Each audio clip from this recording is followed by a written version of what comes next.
Part 135, Gretchen. Nako mga kasummer, ito na ang sandaling hinihintay nating lahat pero hindi inasahan ng ating bidabidang si Bianca. Akala niya siguro ang studio ng Apex ay parang entablado lang kung saan pwede niyang mag-internalize ng kanyang dirty tactics.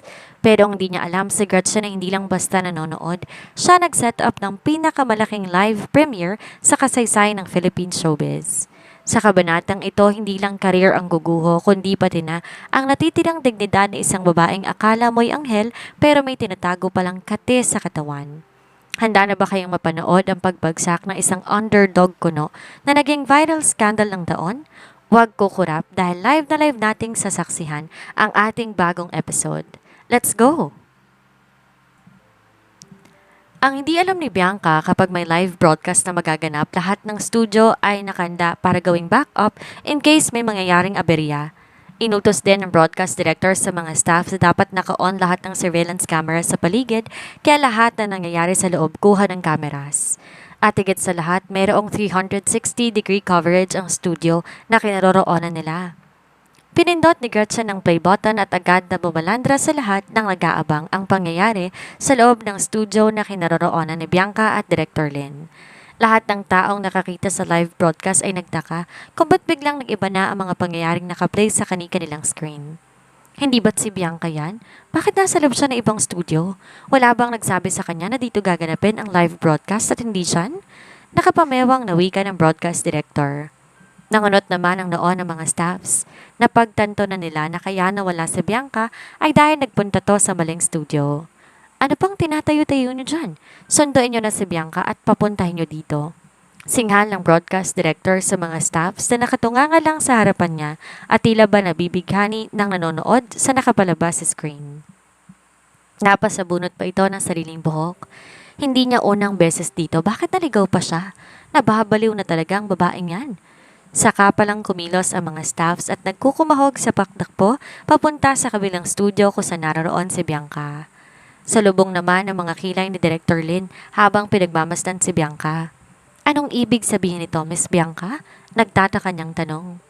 Mahinang natawa si Bianca. Hindi na ba't ganito naman ang kalakaran sa showbiz industry? As long as it's mutual consent, walang problema doon. Basta makuha lang isa't isa ang gusto nila. I'm willing to give you everything, Direk. Marahang hinaptos ni Bianca ang braso ng matandang lalaki pataas sa leeg nito at takmang hahalikan sa Director Lynn, subalit mabilis siyang tinulak ng lalaki palayo. Have some respect, Miss Bianca. Pumipili ako ng artista base sa galing at talento nila at hindi sa ganitong paraan. Come on, Direk. Wala namang makakaalam tungkol sa bagay na to. Unwritten rules don't work on me. Subalit mahigpit na umiling ang lalaki. I'm telling you, Miss Bianca, I am not up for this. Di naman makapaniwala si Bianca sa nangyayari. Hindi ba marunong magloko si Direk? Siya na to, oh, si Bianca. Why won't he take the opportunity? Huwag ka nang magkunwari, Direk. Alam kong maraming babaeng gumagawa ng ganito sa industriya. Hindi mo na kailangan matakot at mag-alala. I will keep this a secret and I will also make you satisfied at the same time. Isa lang naman ang hiling ko eh. Piliin mo ko bilang lead sa sunod naming pelikula. Then you can have me in exchange. Dagdag pa ni Bianca. Sinadya niya talagang magsuot ng sexy na damit na halos kita ng kanyang kaluluwa para lang magtagumpay siya sa plano niya. Bahagya pa niyang ibinaba ang suot niyang off-shoulder fluffy dress para ipakita ang makinis niyang balikat at dibdib. Hindi lang yon, iniangat pa niyang suot niyang miniskirt para ipakita ang makinis niyang mga hita. At dahil abala siya sa kanyang ginagawa, hindi niya na napansin pa ang monitor na nasa ibabaw pati na ang surveillance equipment na kasalukuyang umiikot. Namutla si Director Lim at agad na nag-iwas ng tingin. You are crazy, Bianca. Itigil mo yung ginagawa mo at lumabas ka na dito. You are disrespecting me already. Malinis akong magtrabaho, Bianca. Hindi ako ganyang klase ng tao, kagaya ng inaakala mo.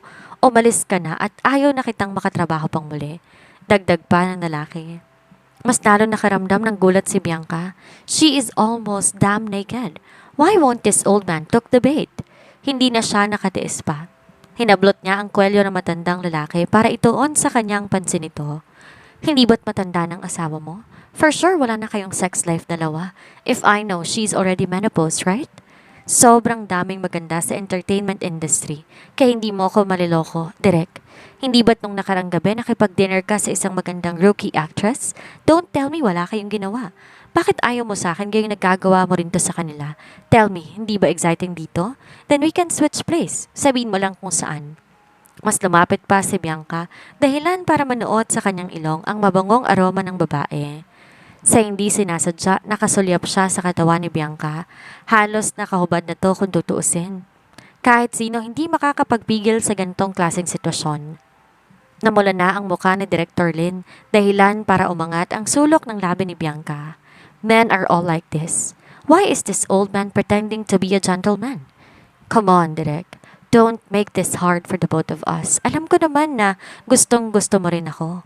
Ani Bianca at marahan ng hinahaplos ang pisngi ng direktor. At lahat ng nangyayari yon hindi nakaligtas sa publiko na kasalukuyang nanonood ng live stream. Binaha ng sandamakmak na comments ang live broadcast ng Apex Production. Grabe, rated SPG pa lang live stream na sinasabi nila. Kawawa naman si Kevin Yamoto. Isang mababang uri ng babae ang napakasalan niya. Sayang naman ang ganda ni Bianca. Ganyan pala siya. Yak! Akala ko nagpunta yan sa abroad para mag-aral ng acting, pero mukhang ibang bed position yata ang pinag-aralan ni Bianca doon. Iba-iba ang reaksyon ng mga netizens. Merong nagulat, merong nadismaya, may nagalit, may mga nandidiri. Halos magwala naman ang direktor ng live broadcast sa kanyang nasaksihan. Ano ba bang ginagawa ninyo? Bakit hanggang ngayon hindi nyo pa rin napatigil si Bianca sa kanyang ginagawa? Masisira ang kredibilidad natin sa nangyayari ngayon. Kalad ka rin nyo ang babaeng yan palabas ngayon din. Subalit kahit anong bilis pa ang gawin nila, alam nilang lahat na sa huli na sila dahil nai-ere na sa media ang nangyayari. Nang makarating sila sa itaas na pagtanto nila, nakasara ang pintuan mula sa loob kaya napaka-imposibleng mabuksan nila iyon lalo pat may special lock iyon. Wala silang naging ibang choice kung hindi kalampagin ang pintuan, sabalit wala pa rin nangyari. Tila walang pakialamang taong nasa loob. Sa bagay, sino ba namang makikinig sa kanila gayong nasa gitna na ng pag-iinit si Bianca? Nung na-renovate ang production company, sinadya ng boss na gawing soundproof lahat ng studio kaya't isa din yon sa dahilan kung bakit di sila marinig ng babae. Habang nasa loob, naghahanap din ng paraan si Director Lin para makatakas. Tinignan niya ang kanyang cellphone subalit, ganun na lamang ang panlulumo niya na makitang nakablock ang signal sa studio na kinaroroonan niya. Listen, Bianca, huminahon ka muna, okay? Kasal na kayo ni Kevin, bakit mo ba ginagawa ang bagay na to? Sinisira mo lang kinabukasan mo. Hindi mo ba naisip na magagalit ang asawa mo kapag nalaman niya ang tungkol sa bagay na to? Bakit, Direk? Ayaw mo ba talaga sa akin? Am I not good enough? Namumula na ang mukha ni Bianca at nagsimula ng umiyak. Binaba niya ng sarili niya para lang akitin to, tapos wala tong bukang bibig kundi ang kanyang pagkalma at si Kevin. Wala kayong alam, Direk. The Yamoto family isn't a good family. Walang kapangyarihan sa loob ng dynamic si Kevin. Ngayong kasal na kaming dalawa, who knows? Ako pa magsusuporta sa kanila gamit ang sarili kong pera. Yung video na lumabas nung nakaraan, it was nothing but a staged one. Wala ko ibang choice kaya't pinakasalan ko ang lalaking yun. Hindi ko siya mahal. It was an arranged marriage. Please, tulungan mo ako, Direk. Marrying my husband is hellish. That man is a useless piece of shit. Wala ko ibang nais kundi manatiling sikat na artista. It's all I have. Alam mo ba? Sabi niya sa akin kailangan ko magsuot ng mga sexing damit. He even want me to entertain his friends. Wala na akong lugar kahit saan, maging sa sarili kong pamilya. Wala na akong kakampi. Direk, maawa ka naman sa akin. Hindi na magiging madali sa akin ang entertainment industry. Please, have some compassion on me. Wala na talaga ako ibang mapupuntahan. Napatingin si Director Lin kay Bianca habang halos magpakarga na sa kanya.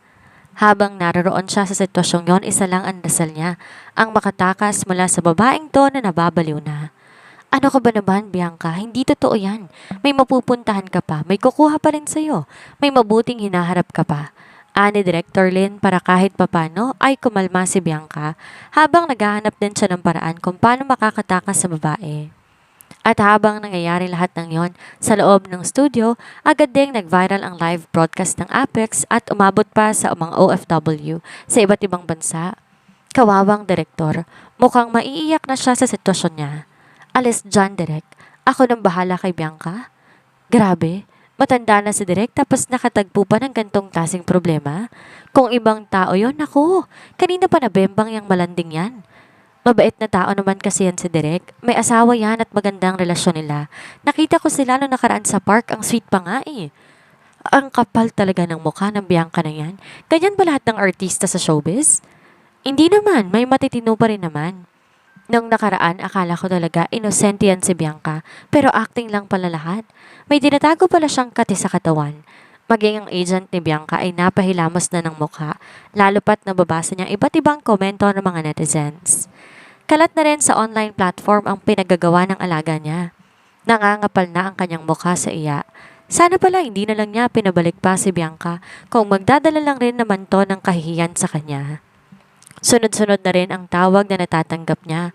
Ang mga brands na nanatili kay Bianca sa pag-aakala na maaayos din ang gusot sa karera ng babae ay nais nang mag-withdraw, habang ang magaling niyang alaga patuloy pa rin sa pagkalingkay sa direktor na para bang mamamatay ito kapag bumitaw. Direk, ikaw lang ang makakapagligtas sa akin. Wala nang pakialam sa akin ng pamilya ko at pamilya ng asawa ko. Siguro pati na mga Okamori ayaw na sa akin, kaya please Direk, pagbigyan mo na ako. Pagsusumamo ni Bianca. Kailangan niyang gawin lahat para di matuloy ang posibleng casting kay Gretchen. Nangunot naman ang noon ng direktor. Sa pagkakaalam niya, tahimik na ang mga Okamori. Ngayon pa lang lumuling lumitaw sa pandinig niya ang apelido ng mga ito. Okamori, wala sa sarili niyang bigkas. Sunod-sunod naman ang naging pagtango ni Bianca. I caused the old lady's accident at the hospital, pero di ko naman sinasadya ang bagay na yun. Kapag nalaman nila, they will really disown me. Wala na ako ibang malalapitan, ikaw na lang, Direk. Naghi-hysterical na nitong wika. Kailangan kong manatili sa tuktok ng industriya. Isang beses lang kitang pagbibigyan, then you can give me the female lead role of your movie. Please, help me, Direk. Kailangan kong manalo ng mga awards. I need it. I definitely need it. Please. Mas lalo pang nanlaki ang mga mata ni Director Lin nang tuluyan ng hubarin ni Bianca ang suot nitong miniskirt. Tunay ngang nababaliw na ang babaeng to. Tumigil ka na, Bianca. Walang patutunguhan tong ginagawa mo. Kung gusto mong magkasala sa asawa mo, wag mo akong idamay sa kabaliwan mo. Lumayo ka sa akin. Kung kanina puno ng pagsusumamo ang mukha ni Bianca, bigla na lang tumalim ang titig nito sa matandang direktor na ikinagulat ng huli. Ayaw mo akong pagbigyan sa gusto ko? Then I will shout to the whole production company na pinipilit mo ako dito at balak mo akong gawa ng masama. Do you want that to happen? Galit nitong asig. Napasabunot na ng buhok ang agent ni Bianca. Mukhang napaka-imposible nang patigilin ang babae sa ginagawa nito. Lahat sila doon ay nag-aalala na habang pinapanood ang livestream. At sa nangyayari ngayon, wala nang patutunguhan pa ang karir ng babae. Hindi na ito maililigtas ng kahit anong klaseng PR stunt na maaari nilang gawin. Tuluyan na talaga itong magpapahinga sa entertainment industry sa ayaw at sa gusto nito.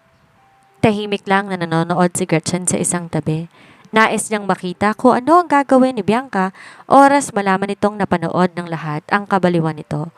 At anuman ang magiging resulta ng nangyari ngayong araw, wala dapat ibang sisisihin si Bianca kundi ang sarili niya. Huminga na malalim ang agent bago naglakad paalis sa studio saka pumasok ng control room. Pinatay niya ang power button at sa isang iglap lang natapos ang kababuyan ng livestream ni Bianca sa mismong Apex Production Company.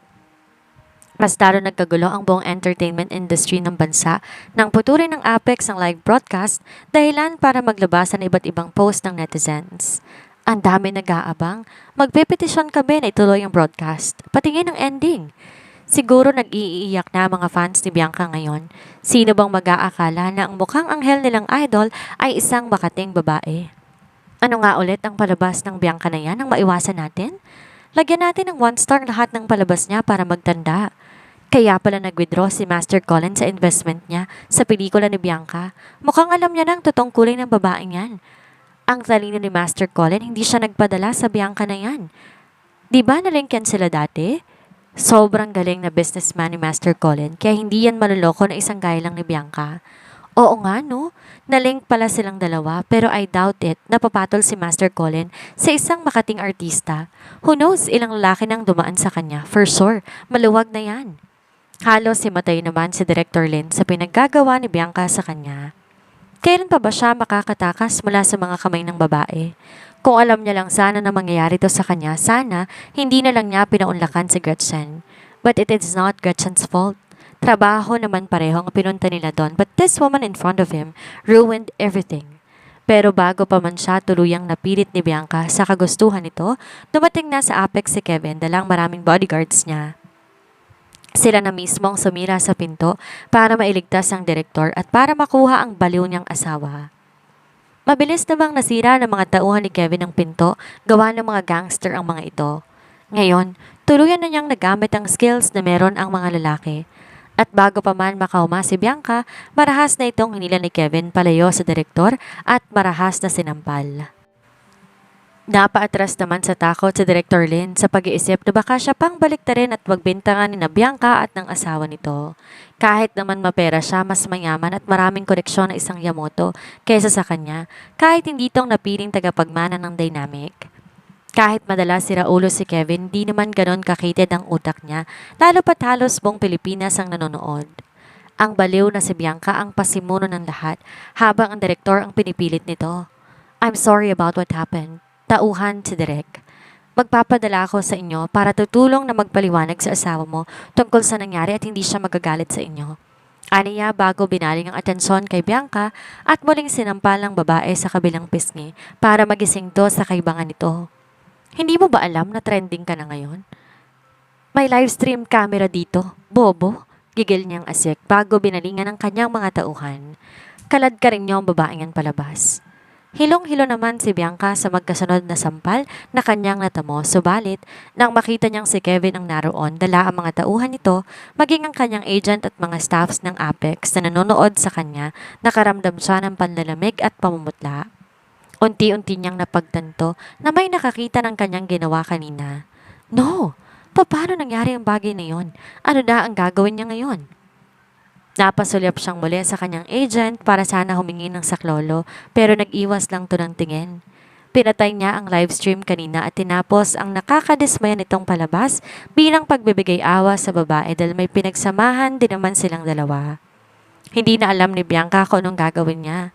Nang makita niya ang galit at makulimlim na itsura ni Kevin, nagsimula na siyang mag-hysterical. Hindi ako sasama sa'yo. Lumayo ka sa aking hayop ka. Ayoko sa'yo. Hindi ka sasama sa akin? May dieng bigkas ni Kevin. Kulang na lang sa kalinyang babae para tuluyan na tong malagutan ng hininga. Pero hindi niya yun gagawin. Ang daming pangit na salitang sinabi ni Bianca tungkol sa kanya kanina. Napakadali naman kung papatay niya ito kaagad. Tandaan mong nakatali ako sa'yo dahil niligtas kita mula sana sa kahihiyan na aabutin mo and now you did this? You ungrateful bitch. At talagang sinira mo pang imahe ko para magpagalaw ka sa ibang lalaki. Fine. Tapos na ang maliligayang araw mo, Bianca. I am a despicable man, right? Pues ipapakita ko sa'yo kung gaano ko kasamang tao gaya ng sinasabi mo. Agad na kumilos ang mga bodyguards at kinaladkad siya palabas. Walang pag-iingat ang paghila nito sa kanya. May nakasabunot sa kanyang buhok, may humila sa kanyang mga braso. Napaigik sa sakit si Bianca nang marahas siya nitong ipinasok sa loob ng van. Napasobsob pa siya sa sahig, ni hindi man lang nag-abala ang mga tong bihisan siya mula sa kanyang kahubaran. Grabe, speechless ba kayo mga kasummer? Dahil ako nanandig ang balahibo ko sa bilis ng karma. Akala ni Bianca kaya niyang baluktutin ang katotohanan gamit ang kanyang katawan at mapanirang dila, pero nakalimutan niyang sa digital age, recording is forever. Isang mahalagang aral ang iniwan sa atin ng kabanatang ito. Ang taong pilit na naninira ng puri ng iba para lang umangat ay ang taong unang lalamunin ng sarili niyang apoy. Sabi nga, the truth will set you free. Pero para kay Bianca ang katotohanan ang siyang naging rehas na magkukulong sa kanya sa kahihiyan. Huwag nating kalimutan na ang tunay na tagumpay ay pinaghihirapan ng may dangal, hindi ninanakaw sa pamamagitan ng panlilinlang. Ano ang masasabi ninyo sa naging grand exit ni Bianca? Karapat-dapat ba ang naging sampal ni Kevin o kulang pa yon sa lahat ng ginawa niya kay Grandma Hermania at Gretchen? I-comment nyo ang mga giggle thoughts sa ibaba. Huwag kalimutang i-like ang videong ito at mag-subscribe para din nyo makaligtaan ng part 136. Siguradong mas mainit pa ang mga susunod na kaganapan. Muli, ito ang inyong narrator, Miss Sandra, para sa Summer Shans TV. Hanggang sa susunod na episode, mga ka-summer, ingat!